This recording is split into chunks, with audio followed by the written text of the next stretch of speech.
Bom, gente, eu vou começar.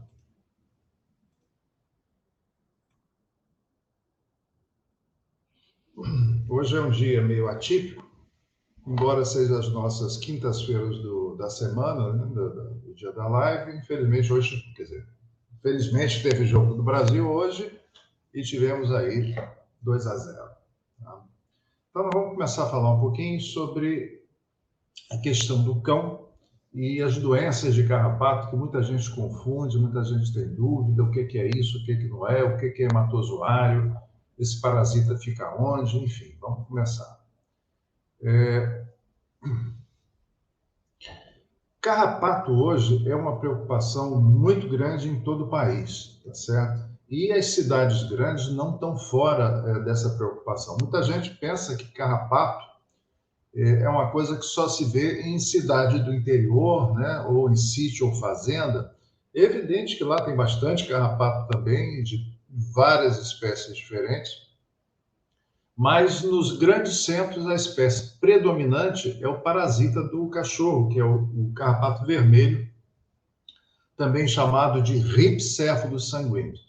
Esse está presente aí na cidade inteira.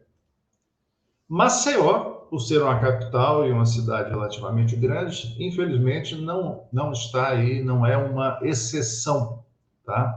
Maceió, nós temos muitos problemas com carrapato, muito problema com as doenças que são transmitidas por eles, e hoje nós vamos falar um pouquinho aí do que a gente pode fazer, tanto para reconhecer a doença em seus estágios iniciais, como para fazer um tratamento de profilaxia, né, para prevenção aí da doença. Em Maceió, na nossa região, nós temos basicamente 3 tipos predominantes de hematozoários. É a Ehrlichia, a Babesia e o Anaplasma. Ehrlichia, Babesia e Anaplasma são o que nós chamamos de parasitos intracelulares, ou seja, eles parasitam o interior da célula do corpo do animal. Tá? E exatamente aonde? As células sanguíneas. Então, olha só, tem muita gente ainda que não ouviu falar nisso, porque provavelmente não é da nossa área, da biomédica, da área biológica, mas o sangue ele é produzido no interior dos ossos, tá? na chamada medula rubra ou medula óssea. Essa medula óssea produz células-tronco, né, que são as células primordiais, e essas células, dependendo da necessidade do organismo, vão se dividindo. Algumas se dividem em glóbulos vermelhos, outros em glóbulos brancos e outros em plaquetas. Os glóbulos vermelhos são aquelas células mais comuns, né, que dá cor ao sangue e que transporta oxigênio. As células brancas são as chamadas células de defesa. E as plaquetas, que são as menores de todas, são as células responsáveis aí pela coagulação do sangue. Nos glóbulos vermelhos, nós temos alguns hematozoários que têm preferência por esse tipo de célula. Tá? No caso aí, nós estamos falando da Babesia canis, que está na ponta dessa seta parasitando uma célula vermelha, uma hemácia. Tá? Tem um aspecto de uma gota. Normalmente ela se colore com uma cor azul.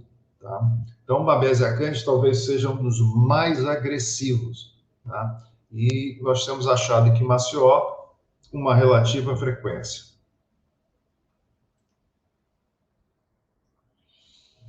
Dentro dos glóbulos brancos presentes no sangue, que são as células de defesa, não é isso? Nós temos o quê? A Ehrlichia canis, é um outro tipo, uma outra espécie de hematozoário, que ficam presentes dentro das células brancas, e olha aí, nós temos algumas na ponta da seta branca, tá certo? A Ehrlichia canis é transmitida pelo carrapato, tá certo? E causa anemia intensa.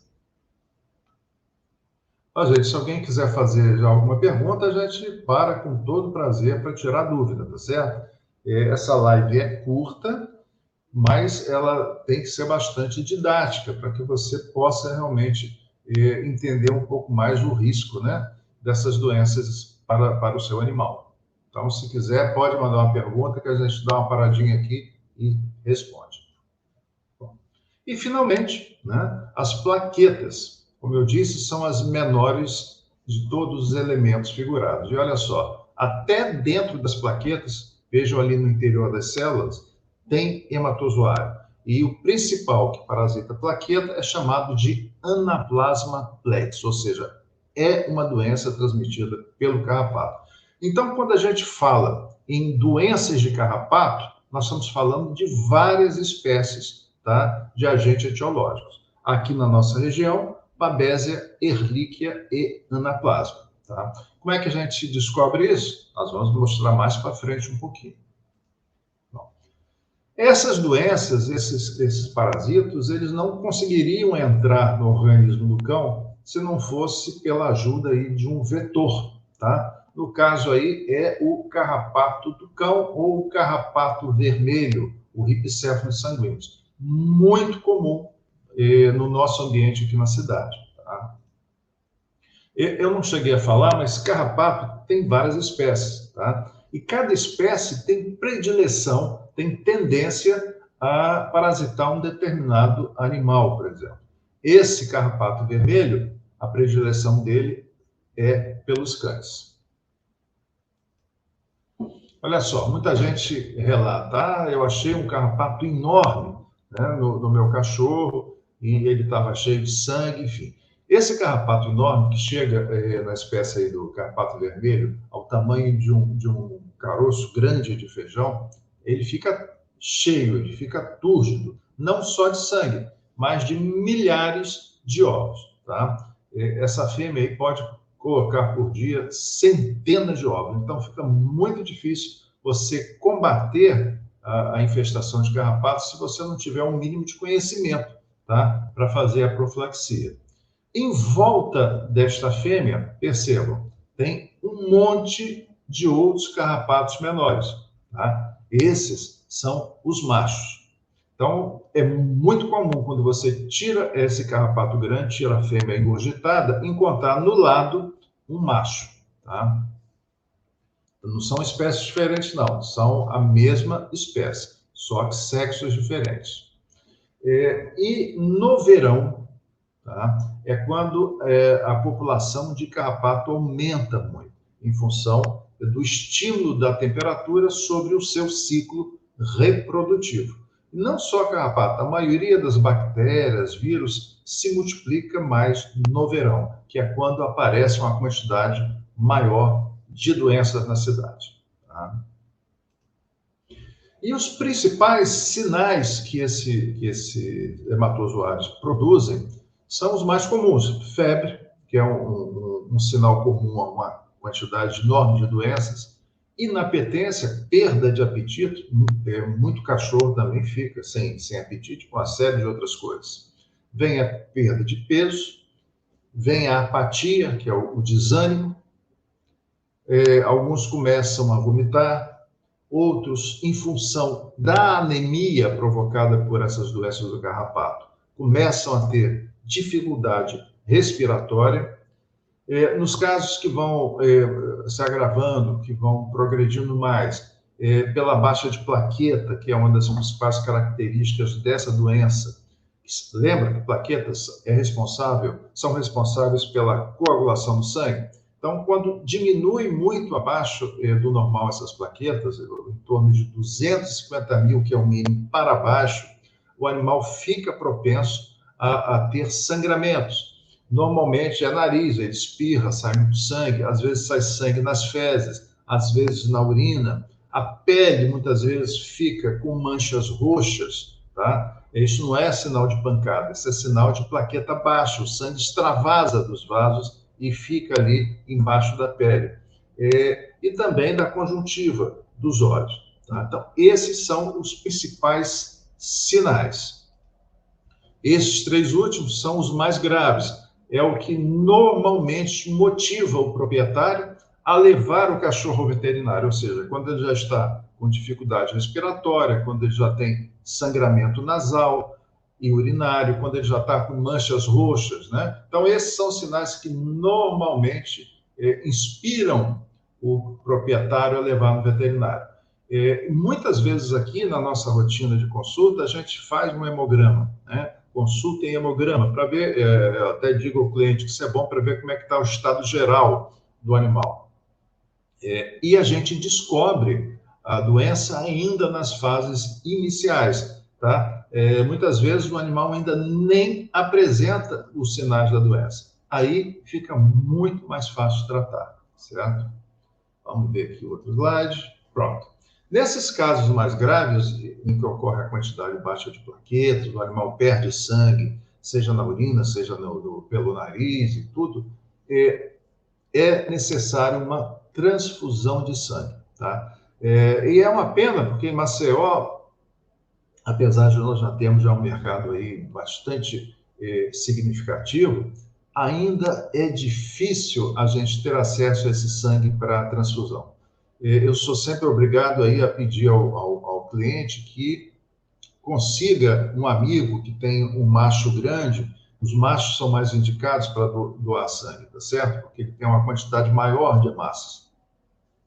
E isso às vezes demora, porque hoje em dia nem todo mundo quer emprestar o seu cão para ser doador de sangue, enfim, uma série de preconceitos. Muita gente acha que o animal vai pegar alguma doença, quando na verdade ele pode transmitir, tá certo? Mas não tem outro jeito. Quando o hematócrito, que é a quantidade de sangue em relação ao soro, chega a 17% e vai abaixando, é caso de transfusão, tá? Então é melhor não deixar o cão chegar a esse estágio.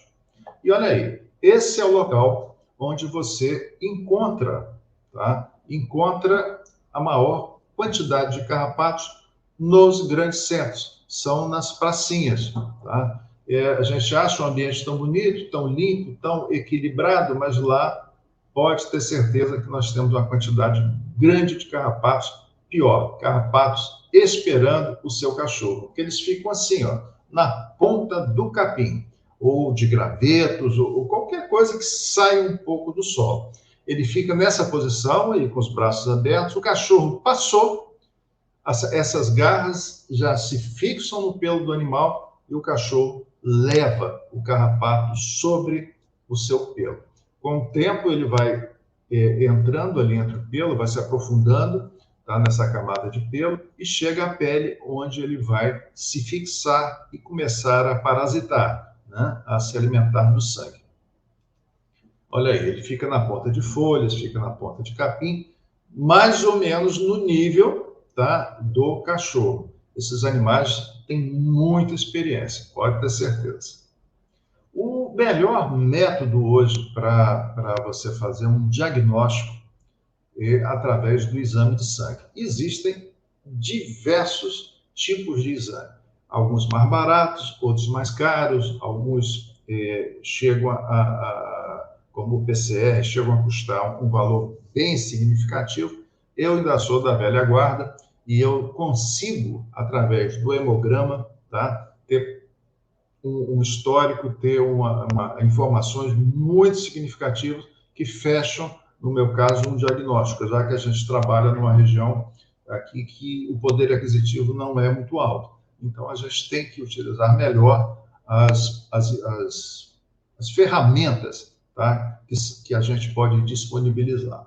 Aqueles clientes que exigem, evidentemente, a gente tem parceria com laboratórios grandes fora do estado, que a gente encaminha para saber tipo exato e tal de hematozoário, mas o hemograma já é satisfatório. Aqui na clínica nós temos um pequeno laboratório, mas como eu disse, é um laboratório que faz a maioria dos exames de sangue, hemogramas completos, pesquisa aí de hematozoários, contagem de plaquetas,